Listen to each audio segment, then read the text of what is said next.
precisamente ya se encuentra en nuestros estudios José Tello, experto en temas electorales. ¿Cómo estás, José? Bienvenido. Muchas gracias por estar esta mañana conmigo. Mira, quiero empezar por lo último precisamente que acabamos de ver en pantalla, ¿no? Se forma una alianza, este es específicamente entre el Partido de los Trabajadores Perú, emprendedores, primero la gente, ¿no? Pero luego dentro del mismo partido dicen, no, las cosas no se hicieron conforme a nuestros propios estatutos. Y entonces la alianza, ¿cómo queda?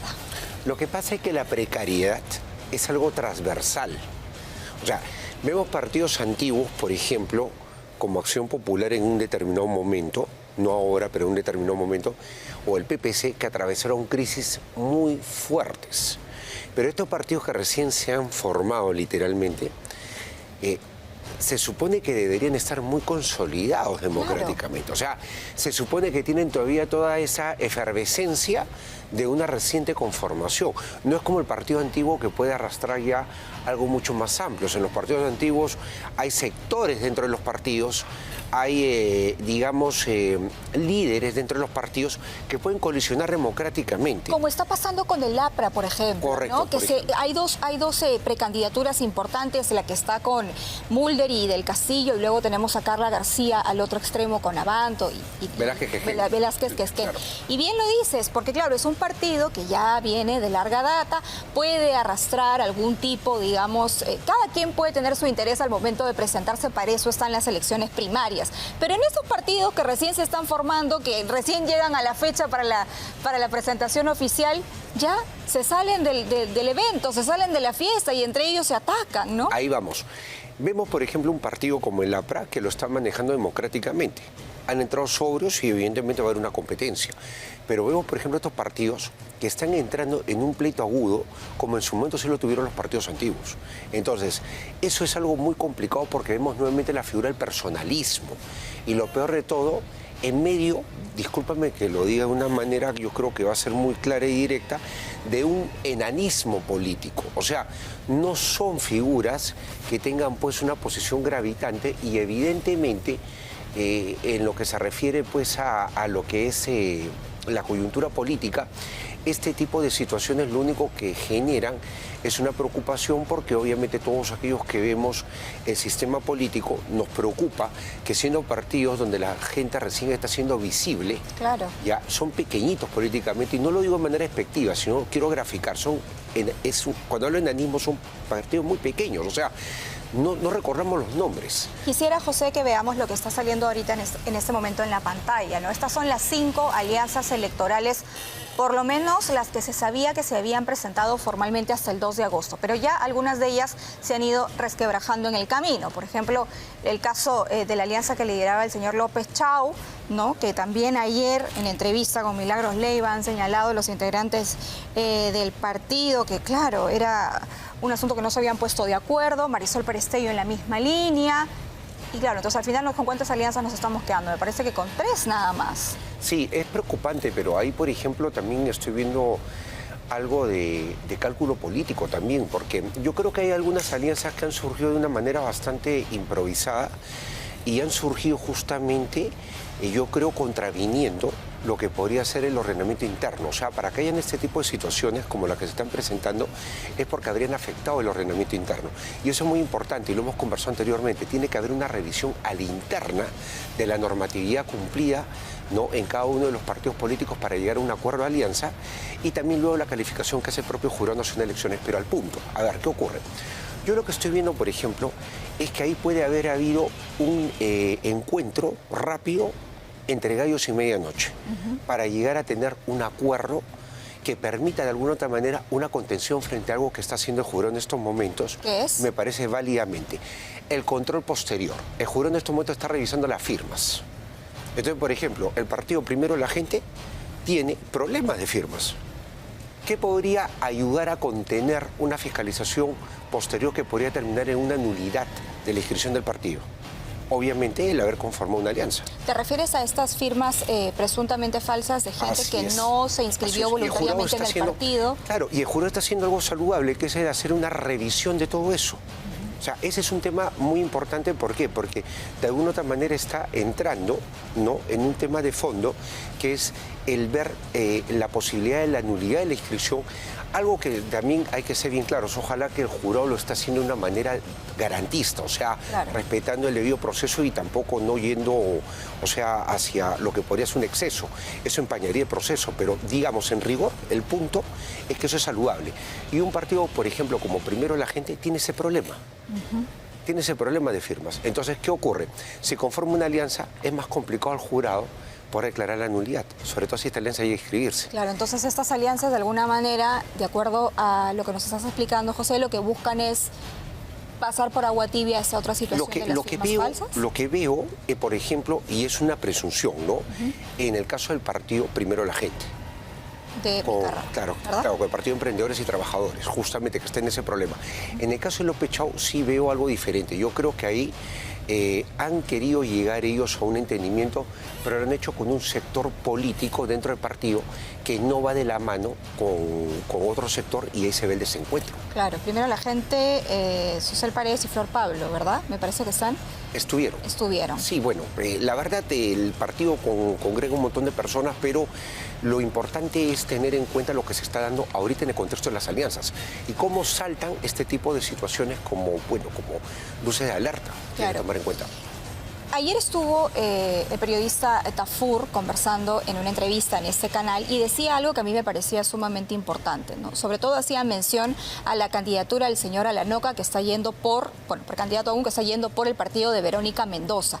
Y decía, es posible que la elección general se defina de acuerdo a la votación del sur. Y es posible que en nuestro país exista una plataforma importante en el año 2026 de una izquierda de lo más radical y que el sur del país va a definir la elección general. ¿Opinas lo mismo? No necesariamente, porque los bolsones del Lima y del Norte son bastante, bastante sólidos, pero definitivamente considero un poco en esa línea quizás que el candidato que tenga menos anticuerpo en el sur podría tener, el que podría ganar.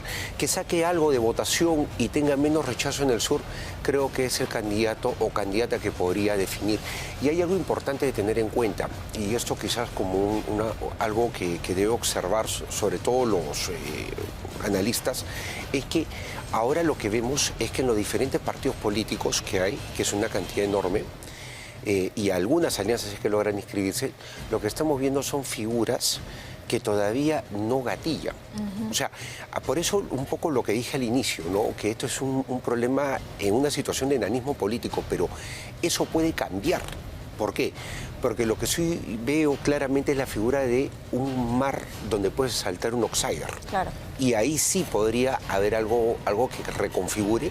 Como sucedió con Pedro Castillo. Por ejemplo. Y yo quería preguntarte sobre todo por este tema, ¿no? Porque claro, dice que Pedro Castillo, Juntos por el Perú, ha anunciado y ha dicho sí, ¿no? Pedro Castillo se va a presentar, va a postular. Me parece que su intención es ser congresista, senador o diputado. Dice que eso lo van a definir todavía en el Consejo Ejecutivo de Juntos por el Perú.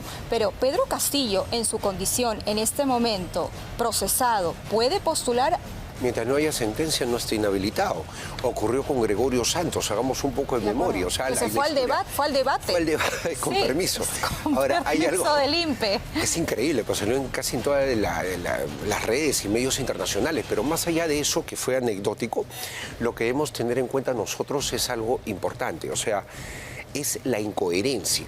Por ejemplo, y hay que tocar eso, ¿no? El congresista Sánchez, Roberto Sánchez, por ejemplo, ha sido ministro de Pedro Castillo. Y si hacemos memoria, hay un Twitter donde él renuncia porque está en desacuerdo con el cierre del Congreso. Mejor dicho, marca distancia de lo que claramente fue un golpe de Estado. Entonces me sorprende ahora que esté pidiendo voz en cuello de que liberen a Pedro Castillo.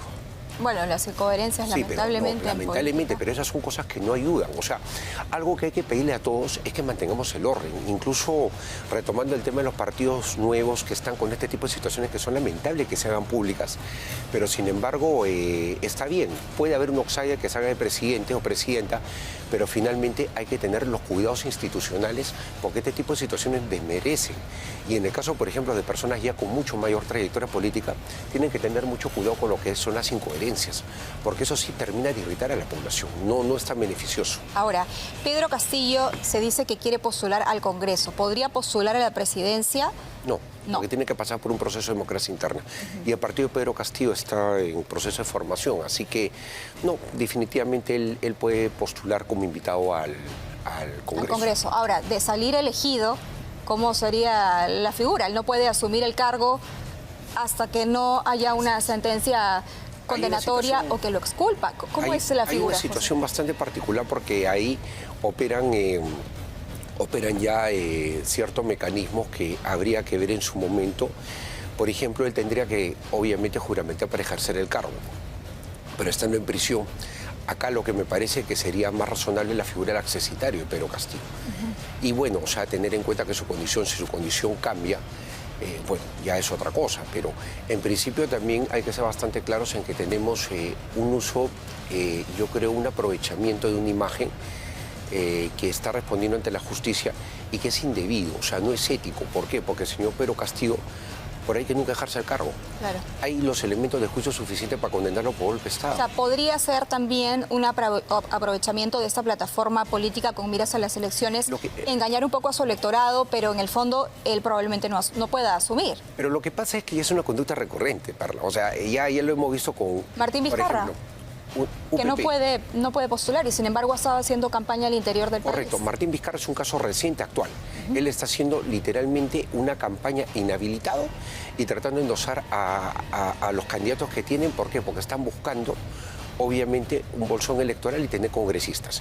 Y evidentemente, teniendo diputados y senadores, tiene la capacidad de poder negociar para los intereses de su agrupación y propios. Es que yo creo que eso es lo que buscan, José, tener una presencia importante en el Congreso de la República, porque finalmente en el Congreso y teniendo una bancada más o menos que pueda determinar algunas cosas, terminan favoreciéndoles a ellos también más allá de su situación penal, ¿no? ¿Me permites hacer una reflexión rápida? Mira, sí. Hay un partido que tuvo la condición de vientre alquiler y aprovechó políticamente de los dos hermanos Humala. Tanto de Ollanta Humala como de Antauro Humala, UPP. ¿Ya? En ese momento, recientemente, por ejemplo, UPP tuvo el lanzamiento de Antauro desde prisión. Hablamos de las elecciones congresales del 2020, las complementarias. Pero en el 2006 fue con Ollanta Humala. Y también, bueno, ahí fue el caso del hermano, ahí no había problema, pero en el caso del problema legal de Antauro, es donde me quiero centrar, en el 2020, ahí sí se dio una complicación porque estando el señor condenado igual lo lanzó. Igual dijo de que era pues una gesta, de que habían intereses, y no había intereses, es simplemente cumplimiento de la norma que impedía que el señor Humala postule. Hoy en día, por ejemplo, lo de que está haciéndose con Pedro Castillo, estando detenido, que no tiene impedimento, pero igual, o sea, tiene que responder ante la justicia, o lo de Martín Vizcarra que señalas, es más de esta mala práctica que no es tan reciente. Ya hablamos del 2020, estamos hablando de un periodo de 5 o 6 años, o sea, ahí se está repitiendo ya como un patrón y ya como algo que no es tan bueno. De acuerdo, mencionas Pedro Castillo, Martín Vizcarra, pero también Vladimir Cerrón, ¿no? Que está en la clandestinidad, que utiliza plataformas como TikTok para hacer pronunciamientos políticos sin que nadie, absolutamente nadie, se lo impida. O que lean un discurso de él en el Congreso de la República, que ha sido una cosa inadmisible. Inaudito. O sea, no, eso es una falta de respeto a la institución del Congreso. Eso no se puede dar. O sea, no solamente han violado propaganda electoral, porque no se puede hacer ese tipo de eventos proselitistas en un local público. En un local público, ¿no? En este caso una entidad como ese Congreso, tú puedes hacer digamos, un debate entre candidatos de diferentes agrupaciones, no una sola. Entonces, ahí, por ejemplo, hay un problema serio. Luego tienes el tema de la neutralidad, los signos de Perú Libre por todos lados, los congresistas hablando a favor del partido, y es más, una trabajadora hablando como secretaria orgánica dentro del partido Perú Libre y leyendo justamente digamos, el mensaje de un prófugo de la justicia. Así es. Sobre eso quería ir también, José, porque efectivamente los jurados electorales especiales han puesto el ojo sobre aquellos congresistas que estarían violando la ley de neutralidad electoral. En el caso de Perú Libre se ha llevado a cabo incluso un evento dentro del mismo Parlamento y lo que está en cuestión es no solamente el tema de proselitismo, la vulneración a la neutralidad, sino también la utilización de recursos públicos para hacer campaña. Es que eso es lo que está ocurriendo. Están utilizando los recursos públicos para hacer campaña, están utilizando un espacio público de todos los peruanos para hacer campaña política. Y lo peor de todo es que están en esta situación literalmente demostrando como que hay un desenfado, en todo el sentido de la palabra, con el uso pues, de recursos, instalaciones. O sea, literalmente no hay un respeto del orden, de la legalidad. Es bien complicado. Eso, por ejemplo, va a generar ya la intervención del jurado, Contraloría, en realidad hasta la Fiscalía. Sí. O sea, es algo de magnitud, no se puede dar nuevamente. Ahora, pero esto, digamos, de alguna manera lo está permitiendo este mismo Congreso, ¿no? Sí. Al haber aprobado esta normativa que facilita que los congresistas que están en este momento en funciones puedan postular también a cargos públicos. O sea, me parece que no se ha delimitado claramente en todo caso, o no sé cuál será tu lectura, José. Es algo importante, pero acá hay que tener en cuenta de que el cambio va a venir con el siguiente Parlamento y esperemos por presión de la sociedad civil, porque el Congreso no lo va a hacer. Si no presionamos de la sociedad civil, ya diferentes instituciones, gremios, la academia, no vamos a lograr un cambio. La prensa tiene que sumarse. En el Congreso lo que tiene que darse es la renunciabilidad al cargo. O sea, hoy día es irrenunciable. Pero en nuestras constituciones, y esto ya lo hemos conversado anteriormente, se preveía hasta la Constitución del 79 que se pueda renunciar al cargo para ir a reelección o postular otro cargo de elección popular. Y se termina este tema, que renuncie con una ratio 6 meses antes, y se terminó. Igual que los gobernadores, igual que los alcaldes, que por ejemplo deciden postular a la presidencia, al Senado o algún cargo nacional, que renuncie. Y eso es importante, ¿por qué? Porque de esa manera lo que nosotros vamos a ver es que no se va a dar esa figura, digamos, bastante difusa del aprovechamiento de recursos públicos. Y sí me parece importante de que, por ejemplo, se dé algo para que permita, o sea, este tipo de normatividad permita mejorar la percepción del Congreso. O sea, es muy importante que primero por el Estado esté tonificado, esté fortalecido. De acuerdo. ¿Qué sucede con un congresista que efectivamente se determina por el Jurado Electoral Especial que ha cometido esta vulneración a la neutralidad electoral? Determina el jurado que hay una infracción, entiendo que pasa a la Contraloría y después a la Fiscalía también. Claro. ¿Puede ser denunciado y por qué presunto? Lo que pasa es que es una autoridad en ejercicio. Cualquier autoridad en ejercicio que no es candidato, porque no son candidatos todavía, sino hasta el mes de diciembre, en que se inscriben las candidaturas, fecha límite 23 de diciembre, hay que tenerlo siempre presente, mientras no sean candidatos no tienen otro tipo de sanción. Acá el jurado literalmente no es que intervenga en un proceso sancionador, simplemente de encontrar un nivel de responsabilidad lo deriva a la entidad misma de origen donde está la autoridad, al Ministerio Público y a la Contraloría General de la República. En el caso, por ejemplo, del Congreso, a la Comisión de Ética, que es la que corresponde. Bueno, está pasando con Perú Libre, está pasando también con APP, ha habido un evento donde incluso han ido el parlamentario José Elías y ha puesto tacitas, ¿no?, de César Acuña, entonces hay todo un manejo ahí. Pero de aprovechamiento. Hay que tener cuidado porque está la figura del candidato y de la organización política. La infracción en este caso por neutralidad sí son los colores distintivos y todo lo que corresponda a la organización política, al Partido Alianza por el Progreso. De acuerdo, muchísimas gracias, José Tello, experto en temas electorales. Gracias, siempre Pablo. Es un gusto conversar contigo para tener clara, ¿no es cierto?, claro cuál es el panorama que vamos a vivir y estamos viéndolo ya, no solamente con las alianzas que nacen rotas, ¿no?, alianzas electorales que nacen rotas, que no van a llegar a ningún lado, sino también cómo se están configurando algunas agrupaciones políticas con miras al año 2026.